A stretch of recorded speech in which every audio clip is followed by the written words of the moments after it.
Danielle Dressel, Ironclad CrossFit. Lesson 4, class logistics. When you're looking at our box, it is a rectangle. It is roughly 2,400 square feet of space, except for we have these really cool 2 bathrooms right here, which take about 300. So we're looking at about 2,100 square foot of floor space that is usable. We have 2 entry points in the front from the lobby, and we have 2 entry points, regular size doors, as well as 2 garage doors. Really big problem area right here. Let's take a look. So we have our dumbbell racks that live there, one point of entry. We have our benches here that often move in front of the dumbbell rack when we need to use the wall.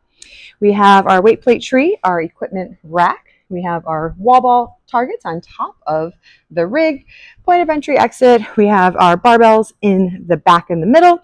We have our another weight plate tree. We have our rolling weight plate stacks. Our bikes and our rowers live over here until we need them. If we need to get to the rowers, we will often put the bikes underneath this rig if we're not using it.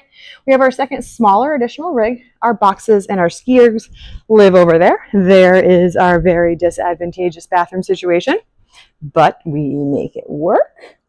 All right, let's talk about this workout. So this one's fun because this creates a lot of problems for a small gym like mine. So what we have, Blake, 4 rounds per time, 100-foot walking lunges. So I will put up dots here, and very specific that I'm going to start half of my athletes. Our average class size is between 9 and 10. I would have half of them start at either the 30 box jumps or the 20 wall ball shots. That way we don't have 10 people trying to lunge all doing this at the same time. So I would break that up immediately. And then I would have them go down and back 4 times, making sure for safety's sake, really, really important that they stay within their dots.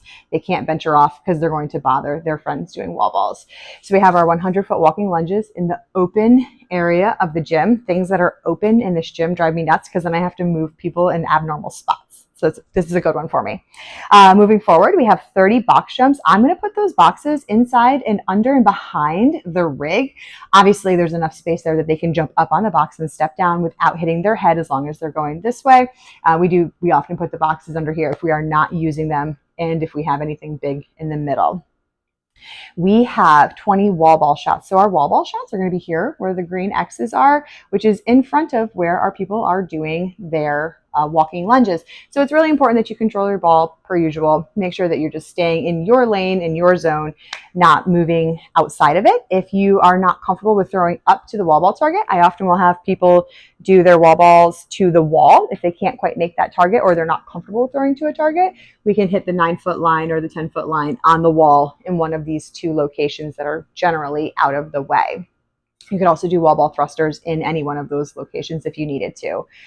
Looking forward, we have 10 handstand push-ups. So I'm going to say the handstand push-ups, if you're doing them as prescribed, are going to be along this wall is best because we can do them under here, under this rig, but there is turf along here. So that is rough sometimes. It's just not the best. But if you have a mat down, you can't really tell anyway. So we do handstand push-ups along here if you're super confident because we do have those uprights there. But this wall is nice and open.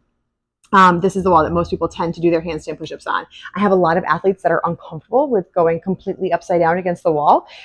So one place that I will also have them do their handstand push-ups would be either on a bench or a box with their knees inverted here. They could also use these boxes, the same box that they did box jumps on, to do a seated strict press if they needed to.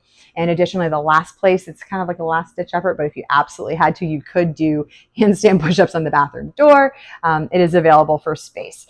So this is where we're going to complete our handstand push-ups along the outside, or we're going to scale back with our knees on a bench or seated dumbbell strict press. Hopefully it works.